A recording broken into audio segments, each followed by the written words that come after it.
عام خیال یہ ہے کہ سفر منحوس مہینہ ہے اور اس کی نحوست سے بچنے کے لیے کالے چنے تقسیم کیے جائیں، تو شریعت اس بارے میں کیا کہتی ہے؟ دیکھیں، سفر کے اندر یہ خیال کرنا کہ اس کے اندر نحوست ہے، اس کے اندر کالے چنے تقسیم کیے جائیں تو اس کی نحوست سے بچا جا سکتا ہے۔ اسی طرح اس کے اندر شادی بیاہ نہیں لوگ کرتے کہ بھئی اگر شادی کریں گے تو نبھا ممکن نہیں ہوگا، یا کاروبار شروع کریں گے تو وہ اس کے اندر نقصان ہو جائے گا۔ یہ طرح طرح کے جو خیالات ہیں یہ سارے کے سارے توہمات میں سے ہیں، یعنی یہ وہم ہیں، شیطان کی طرف سے ایک وسوسہ ہے جو ان کے دل کے اندر ڈال دیا گیا ہے، اور وہ اتنا پکا ہوتا جا رہا ہے دل کے اندر کہ عقیدہ بن کر رہ گیا ہے، اور یہ عقیدہ بن گیا ہے کہ سفر کے اندر نحوست ہے، حالانکہ سفر کے اندر کوئی نحوست نہیں ہے، شریعت کی نظر میں کوئی نحوست سفر کے اندر نہیں ہے۔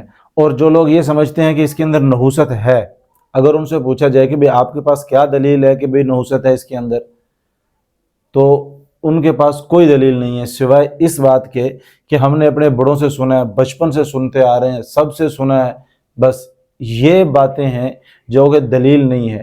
دلیل وہ ہوتی ہے قرآن و سنت سے، آپ صلی اللہ علیہ وسلم کے فرامین سے، یعنی یہ چیز دلیل ہے۔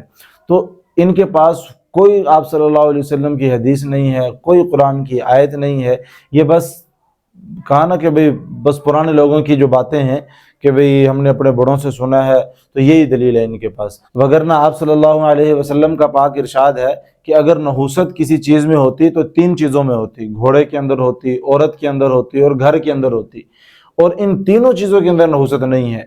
تو جب ان تینوں چیزوں کے اندر نحوست نہیں ہے، جس کے اندر زیادہ امکان تھا نحوست کا، تو جب ان کے اندر نہیں ہے تو سفر کے اندر کہاں سے آئے گی؟ تو یہ ساری چیزیں توہمات میں سے ہیں، اس کا حقیقت سے کوئی تعلق نہیں ہے، شریعت سے اس کا کوئی تعلق واسطہ ہی نہیں ہے۔ تو ہم دیکھتے ہیں کہ جو لوگ سفر کو منحوس سمجھتے ہیں تو سفر کے مہینے میں واقعتاً ان کا نقصان ہو جاتا ہے۔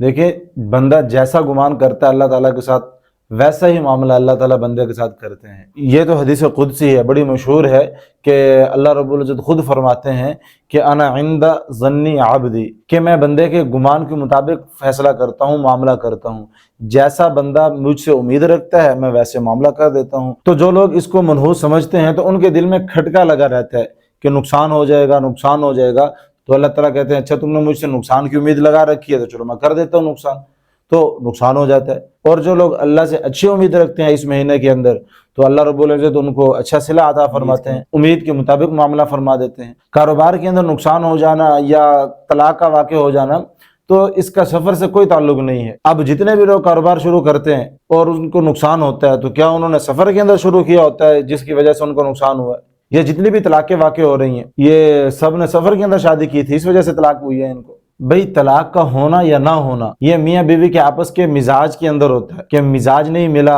یا اخلاق آپس میں نہیں ملے، یا والدین کی تربیت اچھی نہیں تھی، یا کچھ بھی کہہ رہے ہیں، اس طرح کی چیزیں ہیں۔ اس طلاق کا دار و مدار ان چیزوں پر ہوتا ہے، نہ کہ اس بات پر کہ بھئی انہوں نے سفر کے اندر شادی کی تھی لہٰذا طلاق ہو گئی۔ وگرنہ کتنے لوگ ایسے ہیں کہ رمضان المبارک کے اندر انہوں نے شادی کی ہے لیکن پھر بھی طلاق ہوئی ہے، کتنی مثالیں مل جائیں گی آپ کو۔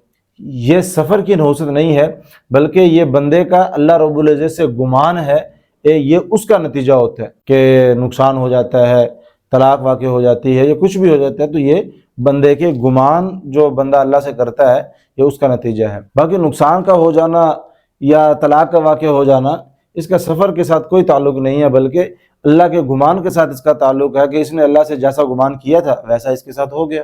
اب آپ تازہ مثال دیکھ لیں ارشد ندیم کی، کہ اس نے پوری دنیا کے اندر جو ہے پاکستان کا نام روشن کیا ہے، اور نیزہ بازی کے اندر گولڈ میڈل جو ہے وہ اپنے نام کیا ہے، پاکستان کے نام کیا ہے، تو یہ سفر کے مہینے کے اندر ہوا ہے۔ تو اب کہاں گئی نحوست؟ یہ بھی تو سفر ہی ہے، سفر کے مہینے کے اندر ہی اس نے مقابلہ جیتا ہے، سفر کے مہینے کے اندر ہی اس نے اتنا بڑا انعام حاصل کیا ہے، تو ایک آدمی کے لیے نحوست ہے اور دوسرے آدمی کے لیے نہیں ہے، بلکہ یہ اس کا تعلق عقیدے کے ساتھ ہے کہ جو اللہ سے جیسا گمان کرتا ہے ویسے ہی معاملہ ہوتا ہے۔ یہ توہم پھر کیسے ختم ہو سکتا ہے؟ توہم کا علاج شریعت نے ضد کے ساتھ کیا ہے۔ اب دیکھیں، بنی اسرائیل نے بچڑے کی جب عبادت شروع کی تو اس کو مقدس ماننا شروع کر دیا، اور ان کے دل کے اندر گائے کا تقدس پیدا ہو گیا کہ یہ ایک مقدس چیز ہے۔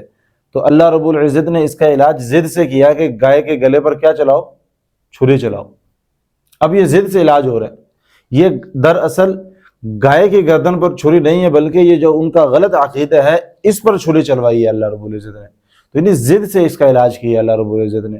آپ صلی اللہ علیہ وسلم کے زمانے کے اندر منہ بولے بیٹے کو حقیقی بیٹے کا درجہ دیا جاتا تھا، کہ جس طرح حقیقی بیٹے کی بیوی سے نکاح کرنا جائز نہیں ہے، اسی طرح منہ بولے بیٹے کی بیوی سے بھی نکاح جائز نہیں ہے، یہ لوگ سمجھتے تھے۔ تو اب اللہ رب العزت نے اس توہم کا علاج کیا کہ آپ صلی اللہ علیہ وسلم کو حکم دیا کہ آپ اپنے منہ بولے بیٹے حضرت زید رضی اللہ تعالیٰ عنہ، ان کی بیوی حضرت زینب رضی اللہ تعالیٰ عنہ اسے نکاح کرے۔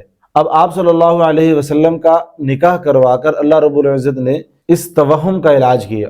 تو توہم کا علاج ضد سے ہے۔ تو اس کا آسان علاج یہی ہے کہ ہمیں سفر کے مہینے میں شادی بیاہ کو رواج دینا چاہیے، کہ سفر کے مہینے میں بھی ہمیں شادی کرنی چاہیے اور اس کو فروغ دینا چاہیے، تاکہ یہ جو نحوست کا تصور ہے یہ دل و دماغ سے نکل جائے۔